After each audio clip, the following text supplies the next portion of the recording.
Hi, my name is Rik Schnabel. I was asked quite recently by a gentleman called Fred, who asked me, how can you be calm when you are public speaking, when you're on a stage or presenting to a group of students as a trainer, or you're in a management meeting and you are about to do a presentation?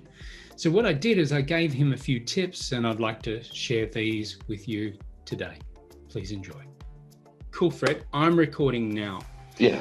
So the thing that you asked is, how do you get confident? How do you actually are able to get up in front of an audience and be able to deliver precisely, succinctly, powerfully, influentially, or however you wish to present yourself? That's correct. So the first thing that you've got to do is you've got to get some insights about why you're there. Yes. Now, for example, when I teach speakers in our speaker training, I teach them that there's 4 particular points. And these 4 points are this here. When I drop my eyes and I look at my feet, that's called 1 point. One point is when I'm focused on myself. Now, I can equally do that like that, or I can do that, like that. But when I'm thinking about myself, that's 1 point. Okay. 2 point is where we really need to be. So that's when I am looking at you. Okay. So that's 2 point. And ideally, that's where you want to be. You always want to be focused on your audience, not yourself. Audience, yeah, that's correct. Now, anytime you ask questions such as, will they absorb it? Will this help them? Is this the way to present? Whenever you're asking questions like that, you're in 1 point. You're focusing on yourself because you're waiting for your own answers. Yes. So you don't want to be negotiating whether you are delivering well or not well while you are talking on the stage. You only have one thought. Yes. How can I deliver good value to my audience? So that's really what you want to be able to do. That's correct. Yeah. And if you do that, you'll be focused in the right way. Now, not that it's important, but there are 2 other points. So there's 3 point. 3 point is when I talk to the audience and then I direct them to something that I've put on a whiteboard, or I give a PowerPoint or a piece of information. Okay. So I'm getting their eyes to go and look at that piece of data, wherever it might be. So that's 3 point. 4 point is when I look over your shoulder and I vague out. I might be looking into infinity, or I might be thinking or processing, but that's 4 point. So they're the 4 points. But the main point is the second point. So you want it to be 2 point. I look at the audience, the audience looks at me, and that's connection. And that's what we really want. So that's the first and most important thing in the context of public speaking. You have to know why you're there. And you are there for them. It is not the me show. It's not about me. It's about them. So you have to make sure that your focus is always on them. And you might be asking yourself questions such as, can I improve what I just said? Can I make it simpler? Can I make it easier? And yes, that's when you go to 1 point. And in truth, you want to have answered those questions way before you even start. So it's like a race. You say, am I going to be a winner or am I going to be a loser? Am I going to finish last or am I going to finish first? So you make that decision before you hit the starting line. So as a speaker, you do exactly the same thing. Am I going to do this as best as I can? Or am I going to negotiate it in my head as I go?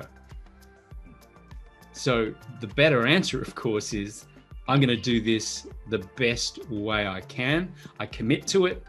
I launch into it. And I know that all I'm doing is the best job I possibly can. So that's most important. The next perspective, the next thing that I'm going to give you is a piece to calm yourself down. Yes. And typically what you want to be aiming to do before you speak publicly, what you want to be doing is you want to be breathing, but in a particular way. So let's understand the psychology of breathing. So for example, in the psychology of breathing, basically what will happen is we're either breathing really shallow and fast. So if we're breathing shallow and fast, it looks like this. And that is anxiety. So we can bring on anxiety just by breathing very shallow and fast. Now, you don't want that. You want to be able to be calm, peaceful, centered, and focused.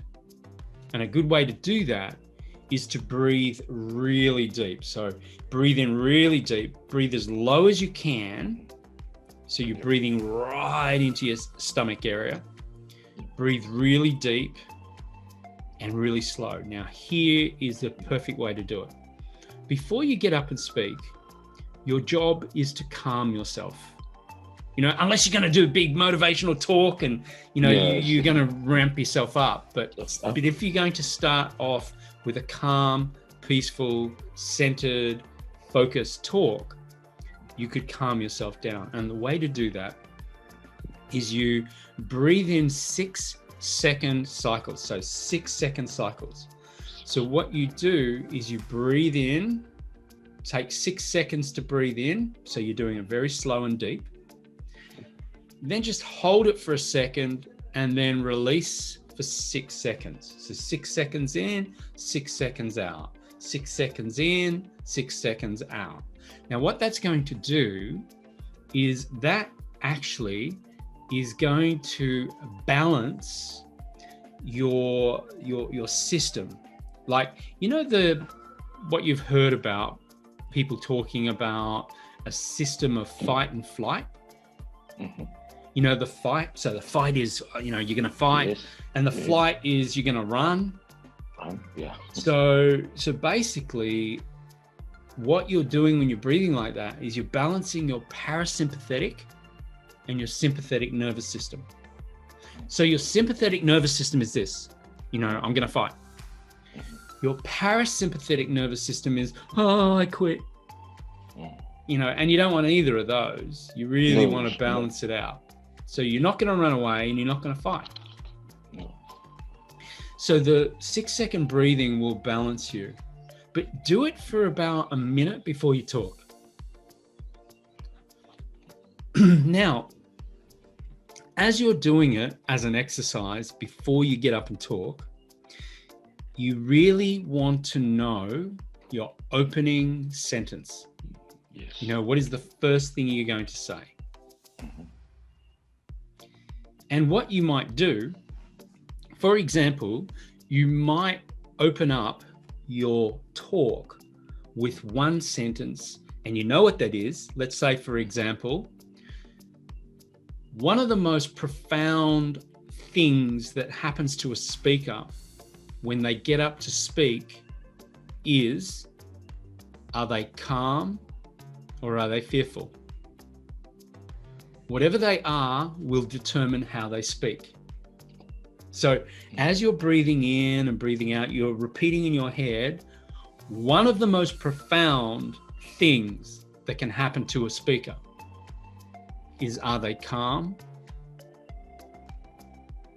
And so forth. So you basically are just repeating that sentence as you go in and out and in and out. So you're wiring it into your head so you know how it's going to sound. And then if you want, prior to that or during, you could then start changing it. One of the most profound things that happens to a speaker is. So you could change how you say it. until you get it to a point that it feels right. Right. So you're breathing in and you're rehearsing your very first sentence. So you'll know exactly what you're going to say. You will be now walking up to the stage and you will be calm and centered and focused. And you'll just come out with that. Now, the way talks happen is, if you think about it, all the content, everything you're going to say is going to come out here. But the question is, where did it originate? And where it originated was here. Probably your heart, and you construct it in your head. So what a lot of people do is they will write out their script. So they'll put together a script. I think that's the worst thing a speaker can do. Because now what you've done is you've got something that came from your heart, you construct it in your head, now you write it out or type it out. Now, where does it got to go? It's got to go back in your head. Okay. So it's crazy.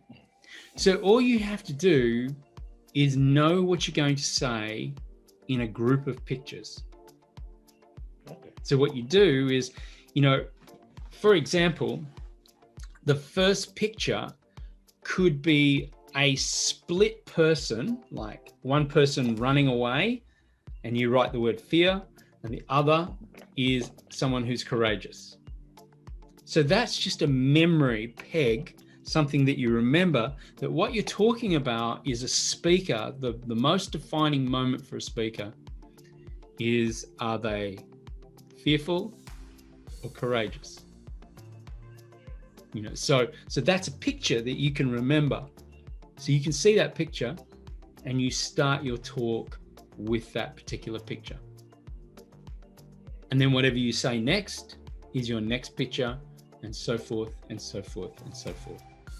There are too many speakers these days that what they'll do is they'll get behind a podium, and even though they've got notes, it's not a script, they will look down, which now they're in 1 point, look up, they're in 2 point, look down, they're in 1 point, look up, they're in 2 point. And what's happening is they're disconnecting with their audience every time they look down. So they're not going to be as powerful a speaker as someone who keeps you engaged, eye to eye. And one little piece about that, what you want to do is, if your audience is a wide room, and you can't even see my hands, but if it was a wide room, what you want to be able to do is you want to look over there in the far left-hand corner, and I call it the big W. Look over there, connect with the person at the end, right at the end, come into the front row, over to your left, look and get eye contact with them, go into the middle, look at the person at the very back, if you can see them, and then come all the way again to the right now, front row, and go all the way back to the left. So that you don't have to just keep doing the big W the entire time, but just do it every now and then that's going to connect with your entire audience. But it's a reminder. It's a reminder that you're not just looking at that part of the audience. You need to also engage with that part of the audience, and everyone in between.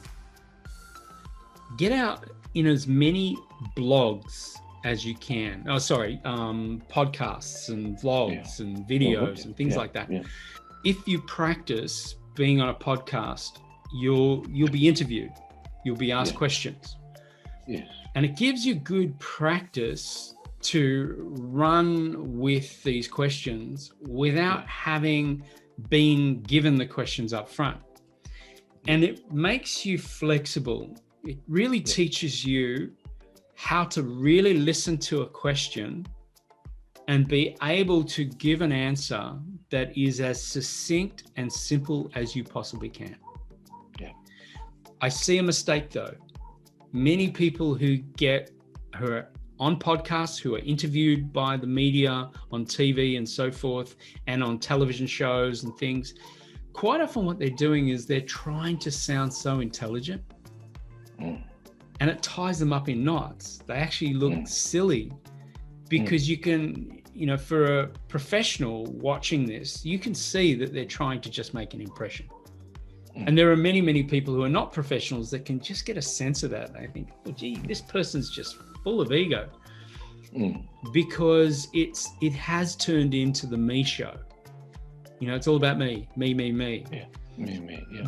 The real key, and what I loved about what you said in the beginning, was that, you were working in your church group and you were speaking to the youth.